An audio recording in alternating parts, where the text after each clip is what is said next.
Hello, everybody, and welcome to Non Sequitur News for August 12th, 2025. It's Season 4, Episode 224. I'm MayorWatt. I run ohmTown.com. That's that site right there.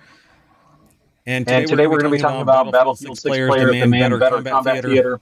When a paint job isn't good enough for your Caddy. Team Avatar and Magic the Gathering. Taylor swiftly made up 6% of album sales. Not just it's all album sales. 6%. One person. Perplexity wants to buy Google Chrome, Metallica in the news, some alien Earth bunnies in the real world.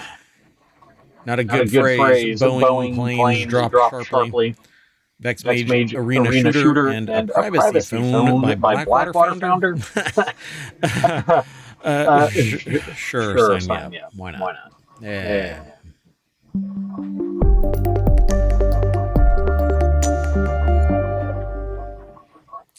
I am going to play some music and have some ambient noise in the background here. Let's do that. All right. I need to mute something else. And let's keep going. So the very first article is over on the WarCrafters channel. Battlefield 6 players crying out for a real server browser, and it's about time we demanded the basic FPS feature that Call of Duty killed. So, PCGamer.com put the article together. Morgan Park specifically is the author of this article. We used to have it all. But I'm sorry, everything is software as a service, and you are getting less and less because some companies are basically owning all of the other smaller companies because the smaller companies want money. Even if it is just a paycheck until they're completing it, and then they get fired and have to start up another studio. Pretty soon we're just going to have a bunch of different weirdly named pseudo-studios that are all owned by bigger corporations. Anyway, before the quick match button, before the party system, before skill-based matchmaking, we had the server browser. A literal list of all active matches, neatly sorted out player count, ping, mode, map. The age of the server browsing wasn't perfect, but the advantages were obvious, like a saloon that never closed. Players established home servers where they felt comfortable, made friends with others, and voted on what to play next. This is how it were. If you are old school, you remember this. New school, you go, that's old school, okay boomer kind of statements. But for crying out loud, man, let us run a freaking server locally, and we can decide who we want to play with. We don't need matchmaking per se. Let competition rule. Let's organizations spin up that make competition local, and then everybody work together to try and create global competition. Not have some algorithm decide who is good based on who knows what. I mean, the team mechanic is built off of a team. So why not allow teams to decide what to play, individuals decide what to play, who to play, where to play, when to play. But now it's just algorithm and matchmaking BS is algorithmic. It doesn't necessarily mean much because maybe there's some tool on the matchmaking team and they suck as a human being. Anyway, it's only a little hyperbolic to suggest Call of Duty killed the server browser. The advent of the one-button automatic matchmaking began before the first Modern Warfare, but it was that game's generational popularity that accelerated the humble server browser's slide into obscurity. Well, it's because you can argue, well, you can't have matchmaking if you run your own server. That's basically what it is, and it's an effort to make it software as a service instead of just allowing us to buy a freaking game. Let's move on. Next article is over on FourWheelTech. Cadillac will hand paint your CT5V Blackwing, a special color, but only for $60,000. Life choices, folks. Have you made life choices? Do you have an extra $60,000 sitting around for your Caddy? Your Caddy is craving. It's a special color. It's what Caddies crave. The curated by Cadillac program offers more than 160 exterior colors and millions of interior combinations. The article is over at Jalopnik. Amber De Silva put the article together. Curated by Cadillac is a neat concept, but it has an issue. The competition. Automakers are increasingly offering custom paint jobs for the fabulous Louis Vuitton. Cadillac is the latest, but Porsche, or Porsche. I knew somebody named Porsche. Anyway, it has long offered its paint to sample program for custom exterior colors for less than. I can get my Little Pony Rainbow adventure Caddy painted. $60,000. Porsche is a base tier PTS treatment. Asked for just $13,620 to apply. More than 190 colors. But are they Caddy colors? Come on. It's the interior package really that offers more than just hand-applied exterior paint. Hand-applied? I don't want hand-applied. Maybe they're talking about spray painted on. You know, not like little brushes. I don't know. Whether those interior colors are worth $45,380 curated by Cadillac program cost over Porsche's PTS, though, is up to the buyer. If you have a Caddy, that's where you go. They say they just can't help. The author here, Amber De Silva, says, I just can't help but wonder whether the people with $158,000 to burn on a car are really going to spend it on this rather than a Porsche and voila, I guess. Voila. There's no whatchamacallit. Like umlaut and stuff like that. Voila. Purple metallic. Or some similarly beautiful shade for $60,000 on top of the CT5V Blackwing's base price is curated by Cadillac. Really worth it. Well, Caddy drivers probably say yay. The next article is over WarCrafters. That's one of our weekend shows. Behold, the Team Avatar and Magic the Gathering's first card reveals. Let's go straight on over to the source. Polygon put the article together. Samantha Nelson is the author of this. Magic the Gathering's Final Fantasy set was the game's fastest-selling expansion ever. And Wizards of the Coast is hoping to continue that success by tapping into Avatar the Last Airbender. Releasing on November 21st, the company showed a first look at the set's mechanics in the weekly MtG podcast on August 12th, introducing 4 types of bending heroes who wield them. Let's take a look. Appa the Steadfast Guardian, Avatar Enthusiast, Katara, Water Tribe's Hope, which I think is like the most expensive pre-sale card or something like that, and Firelord Zuko. Firelord Zuko is red, white, black, human noble ally with fire bending equal to his power, meaning that whenever he attacks, he generates that amount of red mana that can be used to cast spells or activate abilities. Toph, the first metal bender. Very interesting. Metal bender. Southern Air Temple. I guess you have to expand it so that it still falls within the Magic the Gathering tapping mechanics. Soka, bold boomeranger. So, what really sucks about this is the speculators are going to buy as many freaking Magic the Gathering cards from the last Airbender pool as possible, ruining childhood everywhere. The next article is over in Stock Marketeers. Taylor Swift's last record made up more than 6% of all album sales. More than 6% of all album sales in 2024. Will the life of a showgirl do even better? Sales of Swift's albums drive the fortunes of the entire music industry as her catalog continues to dominate streaming lists all over the world. The article was put together by Lucas I think Alpert, maybe an L, I don't know. Font type, it's important. Well, anyway, it's over at marketwatch.com. Oh, I'm not logged in. Damn it. Well, anyway, the 12th release from the reigning Queen of Pop, titled The Life of a Showgirl, and due October 3rd, represents an epic event for the music business, with sales and streams of the new songs expected to measurably drive profits across the country, across the industry, across the world, billions of dollars. Basically, Taylor Swift is kind of like a single person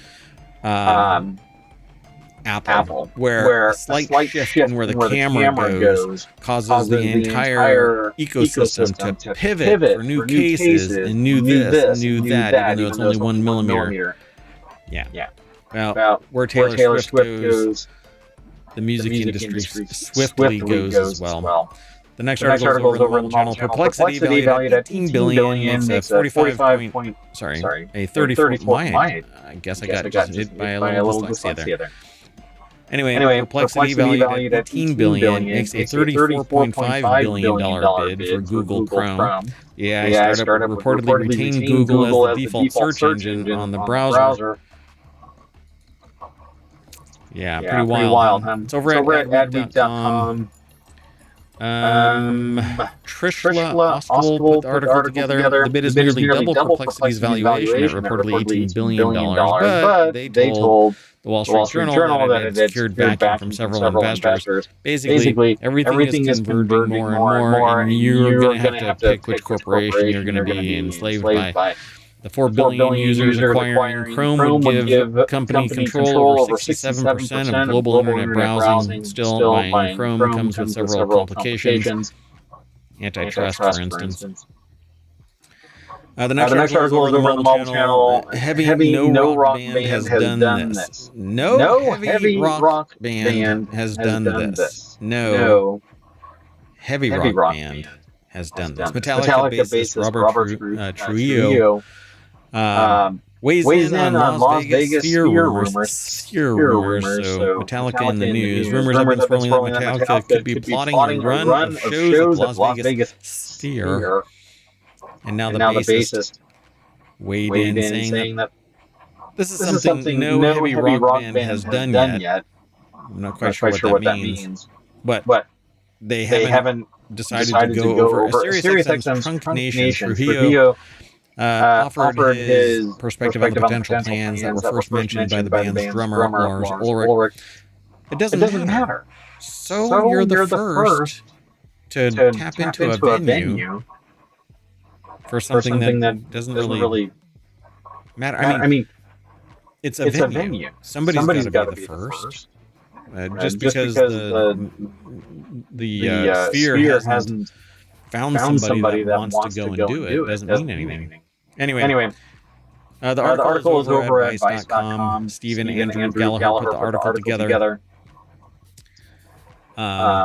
They say, I'm already thinking like, imagine this, imagine that, imagine, because Metallica's music is so visual, he said. I mean, imagine a song like 1986 Orion. And what you can do with that. The possibilities are endless. He later added, so for me, it's again like a dream come true. We'll see what happens. I know we're talking about it, and hopefully this is going to happen. I don't know, man. To me, the sphere is impressive pieces of technology. Getting somebody in there to play is not the big deal. I mean, Pink Floyd would be freaking spectacular in there. And I would love to go to that. I don't know about Metallica. I mean, I like Metallica. I grew up with Metallica. But Pink Floyd would be amazing. Rush would be amazing. Anyway, let's keep going. Colorado residents are spotting weird-looking rabbits with black horns and mouth tentacles, and it's basically alien Earth. It's over in the Wanted channel, but I don't want it. They may look like real-life jackalopes, but these rabbits owe their peculiar appearance to an infection caused by a cousin of the human papillomavirus. They're growing horns and all kinds of icky stuff out of their mouth and head and all kinds of stuff. Ed Carr over at Gizmodo put the article together. They don't look like jackalopes, man. Jackalopes have horns on their head, and this is like, oh god, this is just, oh god, this is so gross. Anyway, the rabbit germ is called the Shope papillomavirus, cousin of the human virus. And like some HPV strains, SPV can trigger the formation of growth, typically made out of keratin, that's your skin, nails. The virus primarily transmitted through biting arthropod vectors, such as mosquitoes and ticks, though it may also spread through close direct contact with infected bodily fluids, and the growths themselves don't carry the virus. So stay away from the real-life jackalopes, because it's alien Earth. The next article is over on the mobile channel. Boeing plane deliveries dropped sharply in July, much like Boeing planes. Boeing delivered just 48 planes in July, down from 60 in June, when it was the best month in a year and a half. Jennifer Ortoculus Dawkins put the article, or maybe it's Ortoculus? It's part of Ortoculus. Anyway, they're over at QZ.com reports. The manufacturer delivered 48 planes down from 60. The deliveries are a sharp decline from June when Boeing delivered 60, the highest monthly total in a year and a half. The company's been working to stabilize production after a stretch of safety issues and delays. Wow, yeah, safety issues and delays. All right. Boeing reported $22.7 billion in second quarter revenue. It just means that your flights are going to get more expensive. Because they're going to raise their prices so that they can actually make a profit, because they have investors to please instead of customers to please. The two are not the same, by the way. They are not the same. Let's keep moving. The next article is over on the RealityHacker channel. Hold on a second. I need to check something real quick. Because something is not right. Something is not right.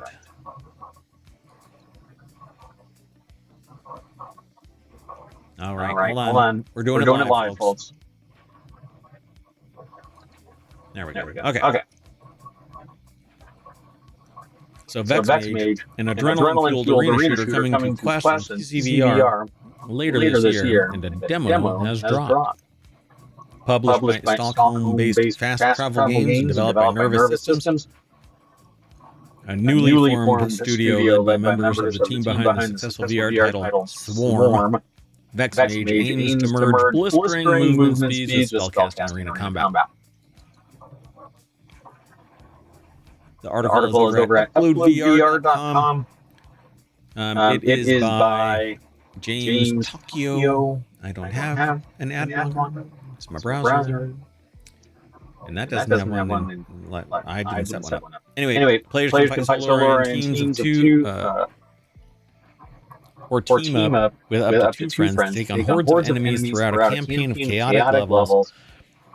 Combat requires aggressive movement and involves assigning elemental runes to each hand and using spells to fight through streams of lightning-quick enemies. VexMage also features global leaderboards and cross-platform multiplayer, allowing players from Steam and MetaQuest to play together. Oh wow, we can play together. Moving on, the next article is over at Non Sequitur News. Blackwater's founder would like to sell you a privacy phone made in the USA. Doesn't mean shit. Unplugged, a company founded and backed by Eric Prince, who is also the founder of infamous private military contractor Blackwater, which is now more, I think it's called Academy, it's not Blackwater. And after issues, let's just say issues. The original Up phone was described by the company as the ultimate privacy-focused, I guess that's Up phone, ultimate privacy-focused smartphone. And the privacy platform, Graphene OS, is the clear-cut scam. It was first announced in June 2022, though it didn't reach customers until 2024, according to, it says Unplugged wouldn't tell them any information, but Dominic Preston put the article together over at TheVerge.com. The updated Up phone will eventually be made in the US, but it isn't yet, because no. Oh, God. Hold on. So the company describes this as a relaunch of the phone, but the hardware remains seemingly identical. 4-year-old MediaTek Dimensity 1200 chip. What? 6.6-inch OLED display, gigs of RAM, triple rear camera led by 108 megapixel main lens. Price remains the same too, $1,000. $10 cheaper than an iPhone 16 Pro with all of the ecosystem that is behind the iPhone. Yeah. You want privacy, just stick with the iPhone. I mean, although everybody has to question reality at this stage. Anyway, go and check it all out. It says that this includes the first year of a subscription to Unplugged's privacy service, which is then $13 per month or $130 a year, and includes a VPN, antivirus, encrypted messaging, and cloud photo storage. But they are the ones with the keys. I don't trust anyone. And neither should you. That's it. We're out of here. Thanks for hanging out. I hope you enjoy the show. If you do, come and hang out with us in Twitch and YouTube, the Discord, Patreon, the podcast. There's 7 podcasts. 6 are weekly, Non Sequitur News is daily, although mayoral duties have kept me from doing the show on time, but I have a time machine, so I can do this. See you in a little bit. Bye-bye.